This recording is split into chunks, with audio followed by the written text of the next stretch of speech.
Hey guys, just wanted to jump on here really quick. I hope everybody is doing well. So, Koberger case. We're waiting on a Frank's hearing. Now, I'm not exactly sure um, what's up with that, but we need a Frank's hearing for certain. Now, the last video I did a video on the possibility that this was a mock trial and the possibility that the Idaho 4 was um, that it was a psyop of some sort, that it's possible that these kids are in witness protection and are still alive with new identities. Now, one um, something that really needs to be talked about is the vegan aspect of the case. I've always thought that it was very odd that the news came out that Koberger was vegan. And I still don't understand that one little aspect. Now, remember some time ago I had talked a little bit about the Jute murders out of Oregon. And um, there was some talk about how um,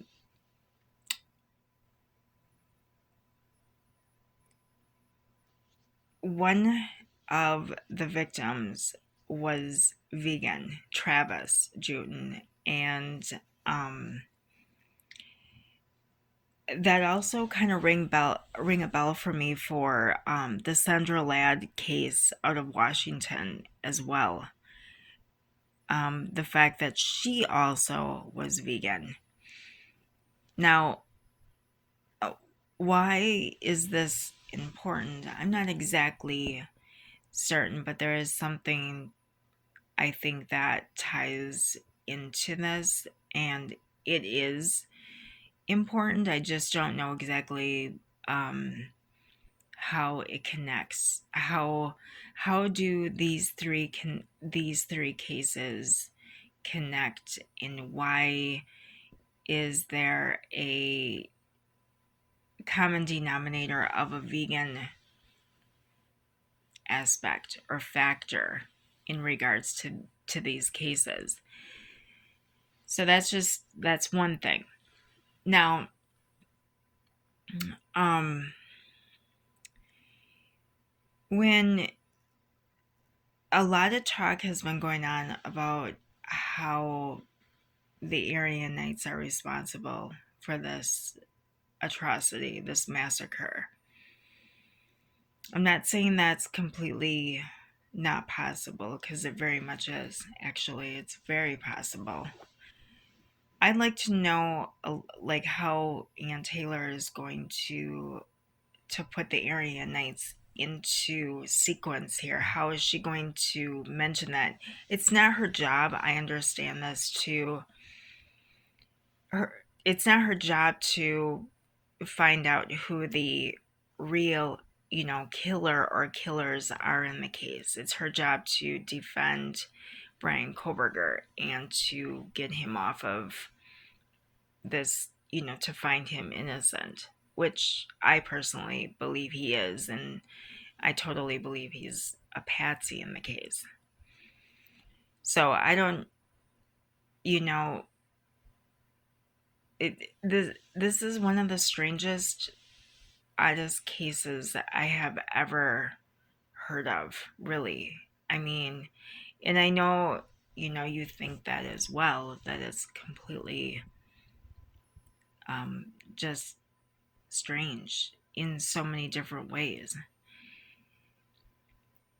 The other thing that is really weird is the Kopaka um,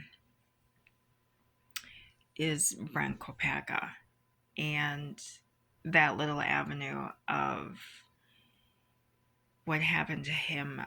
There are so many different coincidences in this case, and I totally don't believe in coincidences. I just don't. But um, I can tell you 110% that there is a trailer park involved in this case. I know this. I have a very deep intuition. I don't know if one of the perpetrators, live at a trailer park, but I absolutely 110% know this. It's a vision that I see. I see visions. I have visions, and I'm able to see things. And I can tell you that a trailer park is something that definitely comes to my mind. Um, what if Koberger, what if the people, what if somebody did this crime who isn't even on any of our radars? Like,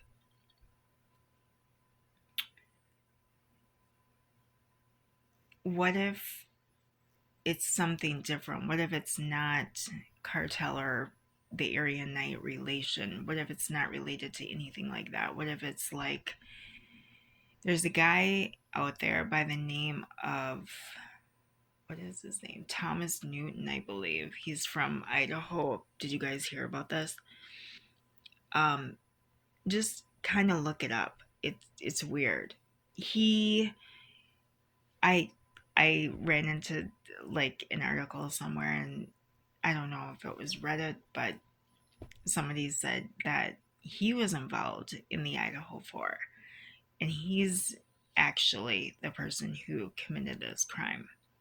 Let's not forget that a week before the Idaho 4 crimes, a neighbor's dog was actually skinned, and a bunny was skinned alive. So there have been like warning signs that something was going to go down. And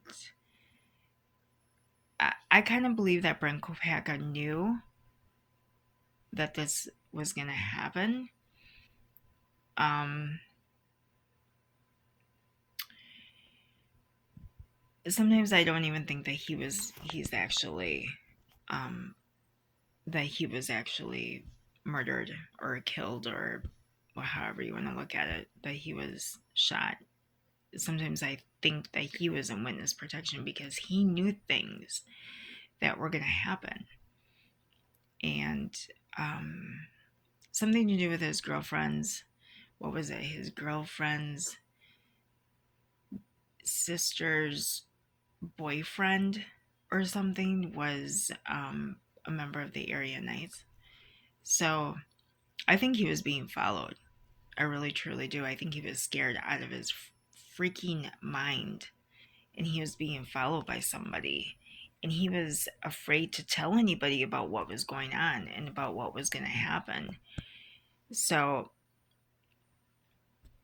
that whole tidbit, the whole Kopaka thing is just weird, just completely crazy.